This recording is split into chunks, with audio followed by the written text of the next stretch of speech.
this ministry under the leadership of Prime Minister Narendra Modi has become a very people-centric ministry. Definitely, I think the two axioms that the Prime Minister has given us, Bharat First and Vasudhaiva Kutumbakam, these will be the two guiding axioms of the Indian foreign policy. दुनिया हम पर विश्वास करती है और हमारी जिम्मेदारियां भी बढ़ रही हैं, तो हमें विश्वास है कि मोदी जी के नेतृत्व में भारत की जो पहचान जो है दुनिया में वो बढ़ेगी जरूर. We had a very good meeting with President Muizu. Prime Minister also met him and I also had the honor to call on him. So I would prefer to be guided by what is my experience and my conversation. हम अपने हित तो जरूर आगे रखेंगे, पर जो हमारा योगदान होगा वो उसमें भी हम कहीं कम नहीं पड़ेंगे. चीन के बारे में हमारी फोकस तो होगी कि सीमा में जो स्थिति जो है उसमें अभी भी कुछ इश्यूज बाकी बचे हुए हैं, तो उसको कैसे निपटाया जाए. और पाकिस्तान के साथ ये भी आप जानते हैं कि विषय जो है cross border terrorism, how do we find a solution to it. So let me begin by saying that it's for me an immense honor, a very great privilege to be once again given the responsibility of leading the Ministry of External Affairs.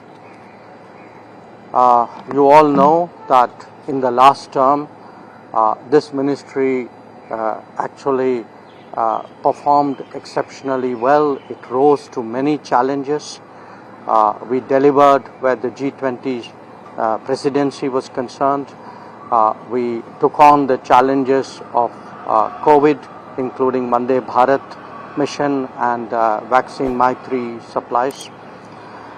We also were the center of crucial operations like Operation Ganga and Operation Kaveri. So quite apart from the normal diplomacy, I think I really deem it a matter of great satisfaction that in the last decade this ministry under the leadership of Prime Minister Narendra Modi has become a very people-centric ministry. You can see that in terms of our improved passport services, in terms of the community welfare fund support that we give to Indians abroad, in terms of how we respond to different needs of Indians when they leave our shores or preparing to leave our shores, and the manner in which we work with other ministries in getting investments, in promoting our exports, in enhancing our tourism flows. So this has been the record so far. Looking ahead, definitely I think the two axioms that the Prime Minister has given us, Bharat First and Vasudhaiva Kutumbakam, these will be the two guiding axioms of the Indian foreign policy. So and together we are very confident it will position us as Vishwabandhu, a country which is in a very turbulent world, in a very divided world, a world of conflicts and tensions. It would actually position us as a country which is trusted by many, whose prestige and influence will grow, whose interests will be advanced, and I once again deem it an enormous honor to be assigned the responsibility of leading this ministry. I have two very good colleagues who will be joining me as Minister of State, and I of course am enormously strengthened by the fact that we have a very dynamic and talented Indian Foreign Service which has always risen to the challenges, which has always been very committed to taking our national interests forward. So really a great pleasure to meet you all on my first day of work, and thank you very much for coming here so early. Thank you. So you're hopeful that UNSC seat will be possible in next 5 years under your tenure? I think for us the role of India, the influence of India, that has been steadily growing, not just in terms of our own perception, but अगर आप देखें दूसरे देश हमारे बारे में क्या कहते हैं, उनको भी लगता है कि आज भारत जो है सचमुच उनका मित्र है। उन्होंने देखा है कि संकट के समय में कि अगर एक देश ग्लोबल साउथ के साथ खड़ा है तो वो भारत है। उन्होंने देखा है कि जब G20 की अध्यक्षता के समय में हम लोगों ने अफ्रीकन यूनियन की सदस्यता को आगे किया था, तो दुनिया हम पर विश्वास करती है और हमारी जिम्मेदारियां भी बढ़ रही हैं।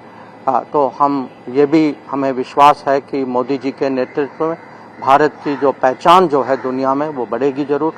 और UNSC का सवाल आपने उठाया, पर उसके अलग अलग और भी पहलू हैं और मुझे पूरा विश्वास है कि उनके नेतृत्व में मोदी 3.0 की विदेश नीति जो है बहुत सफल होगी। What will be your priorities in the region that we are in, the South Asian region? It is a very good question you have asked, and you can see that we began the day of swearing in with a neighborhood first affirmation कि हमारे जो पड़ोसी जो हैं सब लोग आए और प्रधानमंत्री खुद उनसे मिले परसों।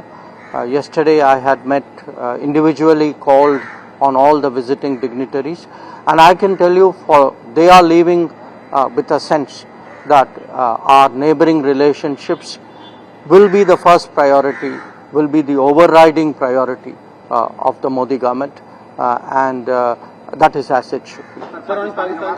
नवाज शरीफ ने कहा कि भारत के साथ वो पॉजिटिव रिश्ता चाहते हैं, इंडिकेशन चाहते हैं के साथ, तो क्या पाकिस्तान के साथ भी आप कुछ पॉजिटिव स्टेप उठाएंगे? और आपने अपने फर्स्ट टर्म में कहा था सर कि POK वो हम लेके रहेंगे, क्या इस टर्म में हम देखेंगे कि POK पर हम नहीं? देखिए, मैंने फर्स्ट टर्म में जो कहा वो आप भी जानते हैं, मैं भी जानता हूं, तो मेरे मुंह में आप शब्द न डालें। पर मैं इतना ही कहूँगा कि जो नवाज शरीफ साहब का जो कल जो X में जो उनकी जो पोस्ट जो हुई थी, हमारे यहाँ से प्रधानमंत्री ने भी अपनी ओर से उनका स्वागत किया और अपने भावनाओं को प्रकट किया, तो वो कृपया आप उसको देख लें। So you mentioned about neighborhood. Parliament has started a probe into the past agreements. Any comments on that while the president? No, we had a very good meeting with President Muiz. Prime Minister also met him, and I also had the honor to call on him. So I would prefer to be guided by what is my experience and my conversation. Sir अगले 5 साल में चीन हो या पाकिस्तान हो, अगले 5 साल में दोनों देशों के साथ भारत के संबंध को आप कहाँ देखते हैं? देखिए, मुझे लगता है कि किसी भी देश में और खासकर डेमोक्रेसीज में एक सरकार को लगातार 3 बार इलेक्ट होना यह बहुत बड़ी बात है। तो दुनिया को जरूर लगेगा कि आज भारत में पॉलिटिकल स्टेबिलिटी बहुत है, भारत की पब्लिक जो है अपने प्रधानमंत्री पे बहुत विश्वास करती है, और अभी तक पिछले 10 साल में जो उन्होंने हमारा रिकॉर्ड देखा है, तो वो भी उनको भी पता होगा कि हम सचमुच हमारी कोशिश है कि दुनिया के साथ हम अपने हित तो जरूर आगे रखेंगे, पर जो हमारा योगदान होगा वो उसमें भी हम कहीं कम नहीं पड़ेंगे। और जो आपने पाकिस्तान और चाइना के बारे में कहा, वो अलग देश हैं, रिश्ते भी कुछ अलग हैं, वहाँ जो समस्या जो है वो भी कुछ अलग है। तो चीन के बारे में हमारी फोकस तो होगी कि सीमा में जो स्थिति जो है उसमें अभी भी कुछ इश्यूज बाकी बचे हुए हैं, तो उसको कैसे निपटाया जाए। और पाकिस्तान के साथ ये भी आप जानते हैं कि विषय जो है सालों से वो जो आतंकवाद का विषय जो है, cross border terrorism, how do we find a solution to it so that cannot be the policy of a good neighbor. आज के 1 साल पहले अभी मैं सुबह सुबह दूध काट और चाय ले अठियार बैठ गई, चाय लेर बैठ गई तो यहाँ नाड़ सुनी चाहिए नहीं हुई, फिर मैं तो उठी पड़ गई, फिर डॉक्टर के पास ले गया कि डिश चिक गई आपकी। वो कुछ काम कर रही थी तो मतलब कुछ अचानक दर्द हुआ रही रीढ़ की हड्डी में, तो फिर उठ नहीं पाई, तो उसको ले जाके हमने बेड पे लेटा दिया। पैरों में, घुटनों में, हाथों में, जोड़ों में, सब कमर में सब दर्द था। वो डॉक्टर ने बोला कि गद्दे भी लेट हो गए तो कभी उठ नहीं पाओगे। डॉक्टर ने बोला था कि आप जब तक जिएंगे तब तक ये ऐसे लेटे रहेंगे, बेड रेस्ट हो गया था। कुछ उम्मीद नहीं थी कि आगे चल पाएगी। हमने ऐसे यूट्यूब देख रहे थे, कॉमेडी देख रहे थे, यूट्यूब पे आया इनका आया तो मैंने देखा। मैंने देखने के बाद मैंने मम्मी से बोला कि ये हकीम सुलेमान जी का ये है। तो फिर मम्मी ने बोला कि मंगा लेते हैं। तो मंगाया तो उन्होंने गोंसिया दिया, उन्होंने लिया, मम्मी ने परहेज भी किया उसका और अच्छे से लिया, तो उसमें काफ़ी टाइम से आराम है। ये काला गोंद मैंने ऑर्डर कर दिया, ये आ गया। मैंने उनको खाना शुरू कर दिया तो मैं तो उठना बैठना काम करना भी शुरू कर दी, अब तो दौड़ना भी शुरू कर दी। मंजू देवी की इस अद्भुत कहानी में उनका परिश्रम और आत्मविश्वास का परिचय मिलता है। इसके पीछे उनकी स्वास्थ्य और उनकी जीवन शैली में परिवर्तन का एक ही कारण है और वो है हकीम सुलेमान खान जी से जुड़ना।